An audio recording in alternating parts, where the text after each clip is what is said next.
As you can see, I basically have half of the airplane shown assembled right now. I had most of the assembly steps on video, but unfortunately I lost some of those steps. So I'm going to go backwards just to show you a quick few highlights of how this goes together. First, the stab is held on right here by a little rod that goes into there, and then it's held in place with a screw.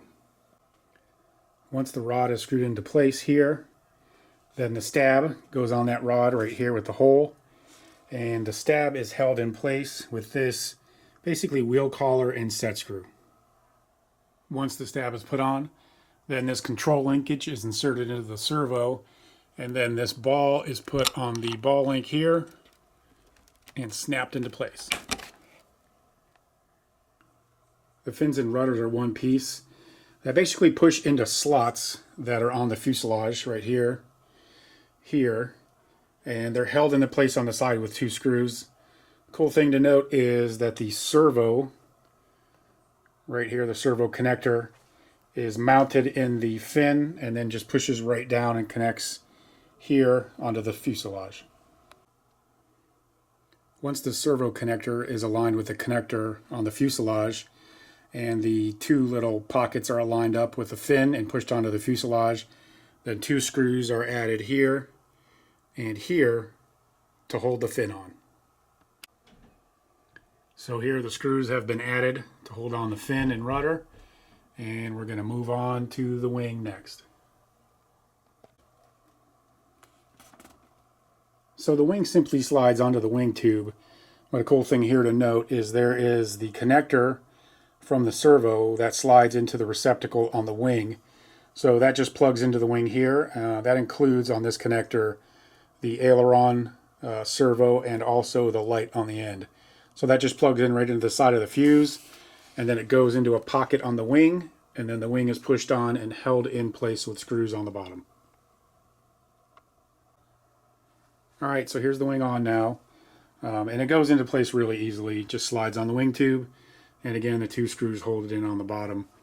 And it comes off easily as well, which is really nice because this is a fairly sizable jet. So it makes easy to transport back and forth to the field because the wings come off pretty easily. Alright, you can see the Sukhoi is mostly done. Right now we just got to put the tail cone on the back, and the tail cone does include, before the tail cone where it mounts back here, you can see there is a little bit of weight that is included to help with balance since the batteries are all the way up front. I'm going to try to fly this with 6,000, so I need even more weight than is included.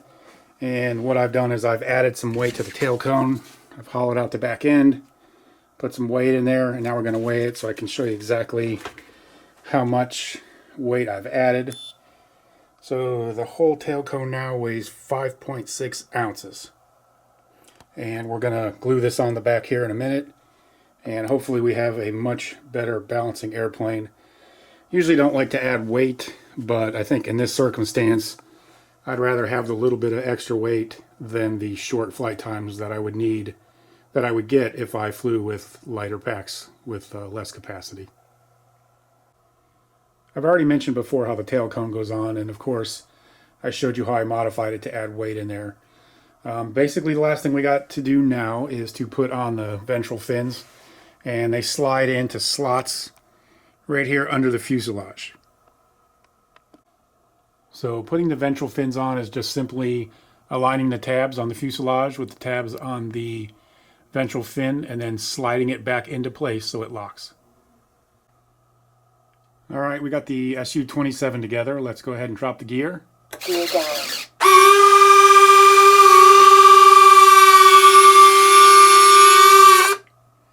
As you can see, when the gear come out at first, they rotate. So obviously when they're going up, they rotate right before they go in. And here's the nose strut. It's got a 3 landing lights on it. That looks great. And the strut really looks good. Nice metal struts. Main and nose. And let's have the retracts go back up.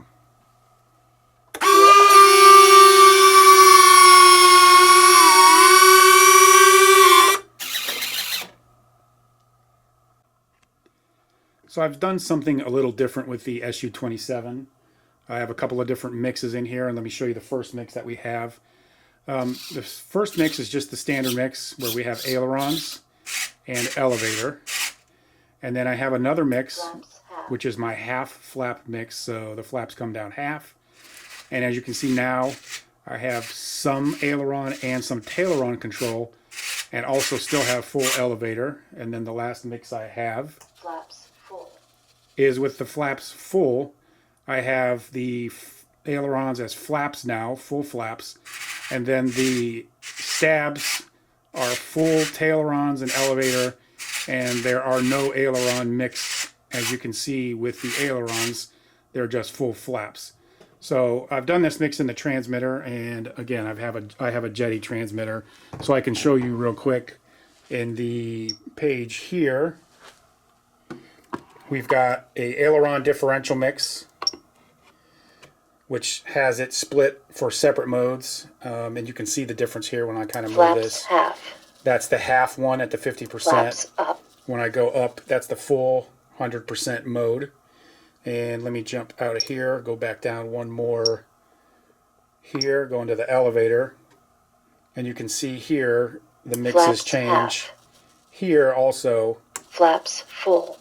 When I change the flap switch. Flaps up. Now, I can't take credit for this full mix here. I was actually talking with a friend of mine who has the same mix on his FlexJet Pro, and he got the idea from an online video from Harry Curzon. And Harry Curzon is well known in the Jetty community because he does a bunch of online videos. Harry goes step by step on how to set up your Jetty transmitter.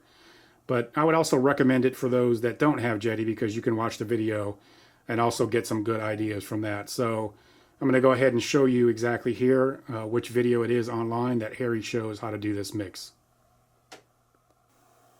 Alright, so this is the video I watched by Harry Curzon. That is the Jetty Tailerons Flaps Flapperons video that Harry has on YouTube. And this will explain the setup that I have with the tailerons and the flaps in the different settings with the flight modes. So if you are using Jetty, I would suggest taking a look at this. And even if you're not using Jetty, I would suggest taking a look at this as well, because you can always get some great ideas from Harry's videos.